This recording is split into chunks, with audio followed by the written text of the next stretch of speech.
Hey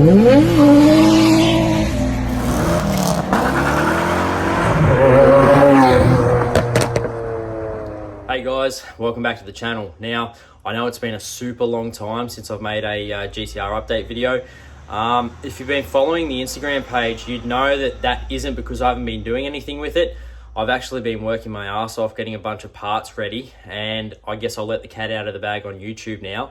I've bought a stroker motor for the GTR and I'm super excited about it. So yeah, let's get into it and have a look. Now, just a quick update. If you have a look behind me, the RX-7's still there and nothing's happened with it. So there's your update. Hopefully Dave and I can do something with that this year. So yeah, guys, let's get into it. All right, guys, so here it is. Basically, this is a Jun 2.7 litre stroker motor, and there's some cool stuff on it that I'm pretty excited about. So I'll start with the block. So the block is an N1 or 24U block. Let me see if I can find the stamp. I think it's on the other side. We'll zoom into that in a second. But basically, it's a 24U block, and if you own a GTR or you read about GTRs, you'd know that the 24U blocks are a better option than the factory 05U blocks. And that's because they're made out of better material, and allegedly they also have internal webbing that is a little bit beefier and more sturdy than the stock 05U block. I'm not a mechanic, so I'm just regurgitating information that I've been told and from what I've read, but a lot of people say that the M1 block is better. And for the power that I want, I'm hoping that's the case, because they have a massive issue with cracking the stock 05U block when you're pushing big power. And that's because you've got a diff that's attached here, and a lot of stress goes through that block when you're launching a car, and like the diff's hanging off here and it's flexing the block and stuff like that. So they have a tendency to crack. And I don't know where it is. It's in between cylinder 3 and 4.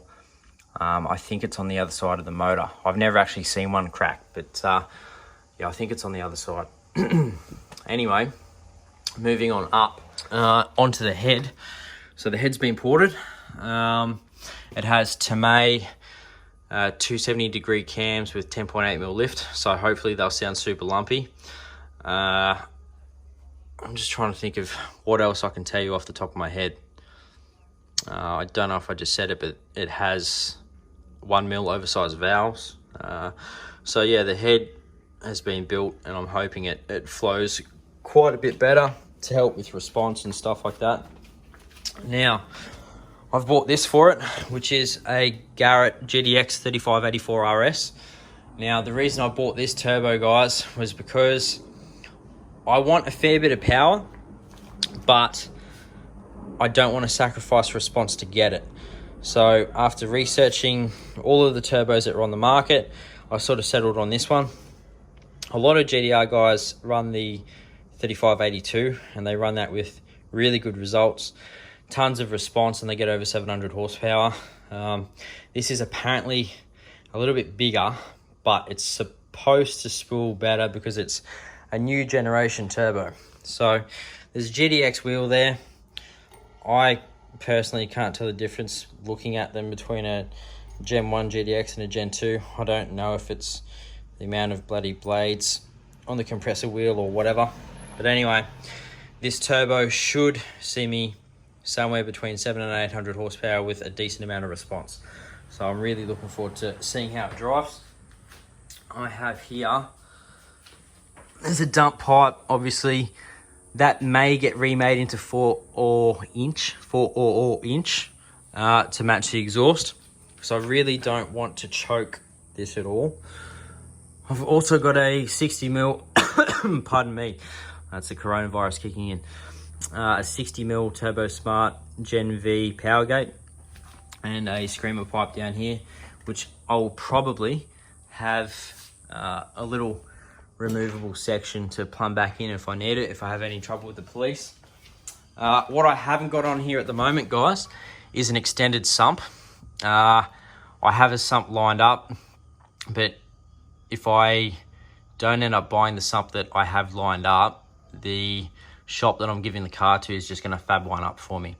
and they're a very good shop. They do a lot of sumps for a lot of GTR guys here, so that wouldn't be a bad option at all, and it would probably save me a little bit of a pain in the ass going and getting it, but we'll see what happens. It's Saturday now, and the car goes away on Monday, so I'm sort of running out of time. They may end up fabbing it up, they may not, I'm not sure. So let me see if I can find this 24U stamp on this block.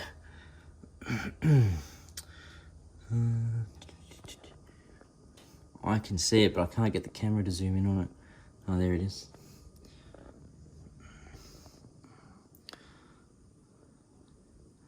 It's a terrible bit of footage here, guys. I'm sorry, but you can see that it says 24U. Also running a 6-boost manifold. So that's pretty much it for the engine. I will probably have a trigger kit on here as well. As I said, guys, I'll put a full list of what's in the motor in the description. Now moving on, I've got a fresh gearbox here. Not because there's anything wrong with the gearbox in the car, just because I bought a fresh one because, you know, I just thought it'd be nice to have a spare, and I know that this one is sort of ready to go. With the spare that I've got, at some stage in the future, I may use a case to build a PPG box. But in any event, it doesn't hurt to have a spare gearbox when I'm chasing the amount of power that I'm chasing. Onto this here, I've got an MPC twin plate clutch. It's pretty much new. And then I'll take you over to the treasure. So here are some more parts that I've got for it. I don't have everything listed here that I'm putting on it. I still don't have here an ECU or the fuel system stuff, except for a fuel rail and some injectors. But I think most of the stuff's here. I'll move these 32 GTR keys out of the way. So what do we got? All right. I was lacking a bit of motivation with this build. It was sort of frustrating me. And Dave came through and he bought me this just to kick my ass into gear. And funnily enough, it's got a single turbo on it. I've never noticed that until now. Thank you, mate. Right, where are we at? I've got a Hypertune Plenum. So I had a version 2 Plenum, but it was just going to be a massive pain for me to get the V2 to work with all the water lines and stuff. And it was just a bit of a hassle that I didn't want to go to. So I sold the V2, I bought a V1, and I've gone through a few little iterations of this thing. I had it vapor blasted, which sucked. I tried to send it away to a polisher, and that was no good. Then I sent it to another polisher, and I had it mirror polished, and it looked phenomenal, but it's a little bit too sort of show car for me. I like a little bit of subtlety in a car. So I had it satin polished, and it's really hard to sort of get a good look at it in here, but it looks really nice, and I'm pretty happy with it. So yeah, I've got the Hypertune V1. I've got some injectors here. They're 1600cc. They may be big enough, they may not. I don't know, we'll see. All new water hoses, intake and exhaust gaskets, an intake stud kit. I've got Nismo engine mounts and transmission mount, a new rear main seal. I've got some more split fire coil packs. There's a catch can over there. I've got an oil accumulator thing and an oil filter relocation kit with a cooler. So they're going to be plumbed in as well. And then I've got this PWR intercooler. As well as that, guys, I bought this this bloody thingy here, the radiator air guide, and I've also got a few other little accessories coming for the car. Just trying to think what else. Air filter, some belts. I think that pretty much sums it up, apart from the ECU and the fuel system. So I need to make a decision shortly as to whether I go a Link or a Haltech ECU. I still haven't made that decision yet, but I'll just be guided by the tuner. So yeah, I'll show you guys what's inside this 32 now. Into the car itself. Since you guys last saw it, I mentioned that I put a new steering wheel on it, and this thing is just mint. I've got another one sort of wrapped up just in case I ever need it. For my birthday, Dave got me this Nismo gear knob. I still need to buy a gear boot and handbrake boot, but I love the gear knob. Thanks, mate. Appreciate it. I've also put another passenger seat into it, and the reason for that is the passenger seat that came with it was in really good condition apart from a tiny little blemish in it, and just the interior in this thing is pretty neat, so I just thought it deserved it, so I've done that. I mentioned that I got the air conditioning working, and I also put the exhaust on the car, so I'll put some exhaust clips up now. Ready? Yeah, go. But now or? Now.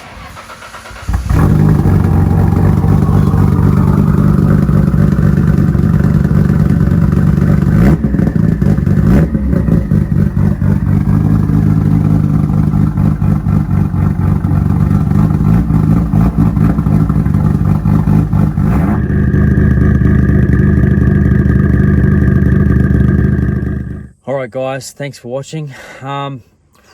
It is hot in this car. Guys, before I go, I want to quickly touch on the power goals for the car, because I'm sure some of you are interested.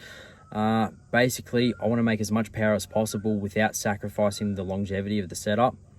There's no point in going to all this effort and having the car shit itself. So I've seen similar setups make between 700 and 800 horsepower at the wheels, and that'd be awesome because I've had the opportunity to drive some big power Skylines recently. One that had 740 on high boost and 670 on low boost, and that was an awesome car to drive. So if I can get mine to sort of that level and have it reliable, I would be absolutely stoked. But as I said, I'm going to leave that up to the tuner. I'd take a reliable 650 over a 710 that was on the ragged edge any day of the week. So guys, why don't you leave some comments and tell me what you think it'll make. Just a quick rundown again, it's a 2.7 litre stroker, and the turbo is a GTX3584RS. So yeah, I'm super excited guys. I'm hoping I get this back shortly, so stay tuned, and we have some other videos coming up too with some more Skyline content. So yeah, keep your eyes peeled, and thank you again for watching. And yeah, I'm just super excited. All right guys, thanks.